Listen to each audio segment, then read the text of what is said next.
What's going on, everybody? Welcome back to my YouTube channel. David Terrell Green here, aka Day Marino. Hey, if you guys like what you see, go on down and hit that like button, subscribe, notification mafia, hit the bell so you know when all videos are on the way. Follow me on Twitter, follow me on Spotify, SoundCloud. I got new music coming. Basically do everything with the exception of dislike. Because I'm telling you, man, like, if you dislike, I'm going to start crying like Tobey Maguire in Spider-Man 3. I've already warned you guys. Like, obviously, you don't want me to do it. To my subscribers returning, call your freaking mother, okay? When this video is over, call your freaking mother, make sure she's good, buy her some groceries or something, or don't. You may not even have a good relationship with your mother. And if that's the case, call your father. If you do not have a good relationship with your father, then you go call somebody. But watch my video first. So, I remember a couple months ago, I did a video shortly after Kanye West released his Jesus is King album. And I was talking about it and, like, you know, kind of my thoughts on the whole, like, Christian rapper thing. And, you know, I was thinking about it earlier today. I had a conversation with my guy Malik. Shout out to Malik. Thinking about it now, the album came out in October and it is March currently. And giving it that amount of time just to simmer and grow, this is probably one of Kanye West's weakest releases. Here's the thing. I am a Kanye West fan. Kanye West sits and remains number one as my favorite artist and rapper. You know, he's definitely number one on my top 5. I have him over Michael Jackson, you know, and as far as rappers, man, like, people get so pissed off when they see Kanye West sitting at number 1. So Kanye West has still, I don't think there's anything Kanye West musically can put out that will make me change my opinion on him. Although Whoopity Scoop did do it for me.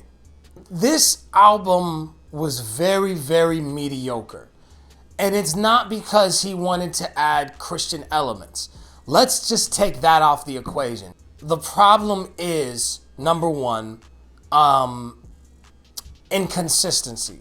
Kanye West has began to show inconsistency as far as an artist goes ever since The Life of Pablo released. You know, everybody knows how messy the Life of Pablo release was when it was supposed to be released this day, and then it didn't, and then a week later, and then it's just like, it was just very, very messy. You know, and then with Jesus is King, obviously we all know the story with that. It was supposed to be Yandi. It was supposed to come out on my birthday, actually. Thanks a lot for that. Kanye West definitely strikes me as one of those individuals that he will have an idea, and it will be an idea that he will run with for a good 2 months. And then out of nowhere, he's just like, yeah, I'm not feeling that anymore. Let's not do that. I think that's why I relate to him so much creatively, because I have struggled with that myself.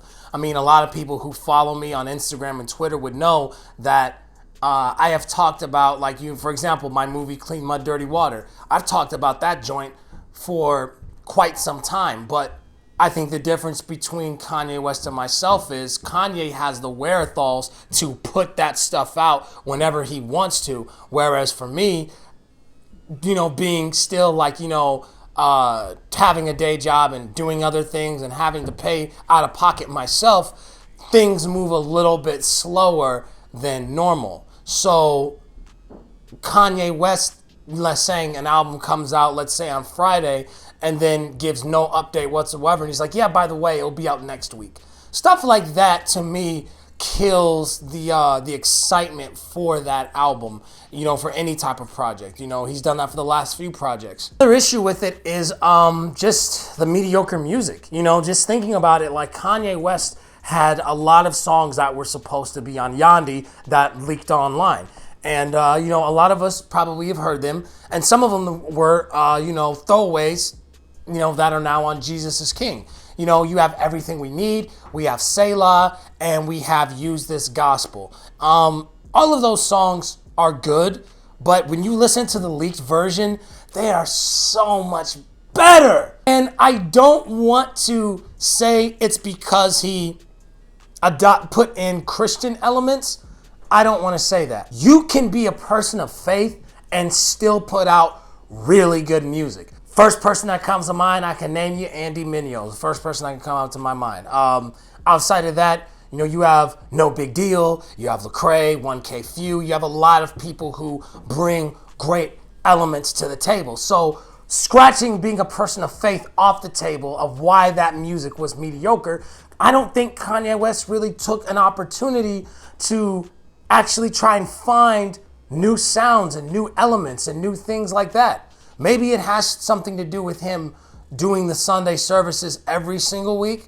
Maybe he didn't have a lot of time, to work on new material. So he just decided just to strip a lot of the things from the leaks and then was just like, okay, let's just throw it out there. Because you look at something like Everything We Need, it feels like there's something missing. And I'm not necessarily talking about the XXXTentacion verse. Yeah, it's good, but I don't know how many times I would replay this because I don't know, man, something is really missing from it.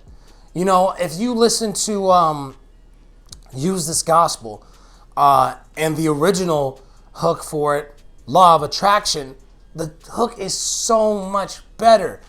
There were tracks, it just felt awkward because, I don't know, it just kind of felt like certain songs weren't complete. I mean, you have contributions from Kid Cudi you could have put on there. I just feel like with an album like this, especially coming after everything that Kanye West has been dealing with and the public scrutiny, I feel like this was a letdown because I was expecting something very, very, very beautiful coming from Kanye West. And even though he wanted to do gospel stuff, that has nothing to do with it. He's found a sense of comfortability that him knowing that he's Kanye West and him knowing of all the records and accolades that he has, he doesn't necessarily feel like he needs to try to prove anything to anyone.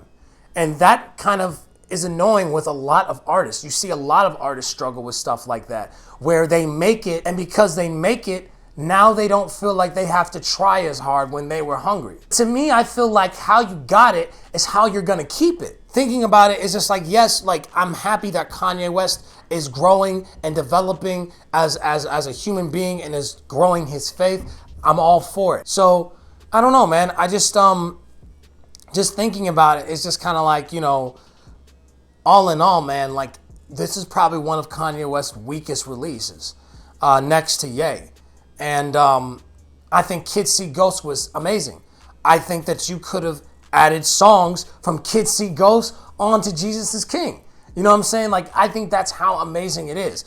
And I'm really disappointed that artists like Kid Cudi and other artists that could have easily helped bring more of this stuff alive out of him, he decided not to go that route, and he decided just to kind of just lollygag throughout the duration of this album. It just seemed like he just didn't really care. I don't know. This is a short one today. Let me know what you guys think. Do you guys think that Kanye West, Jesus is King is mediocre? What other reasons do you guys have if you feel like it's mediocre? Or if you think it's one of his best projects, tell me why. Let's talk about it. Hit me up, DTGreen257 on Instagram and Twitter. Also, be sure to subscribe to this YouTube channel for all sorts of new videos. I have a brand new show called Everybody Loves Those Boys out now. Hit the link in the bio to watch it. Also, I have a brand new song out called Bricks, which is available on SoundCloud and releases all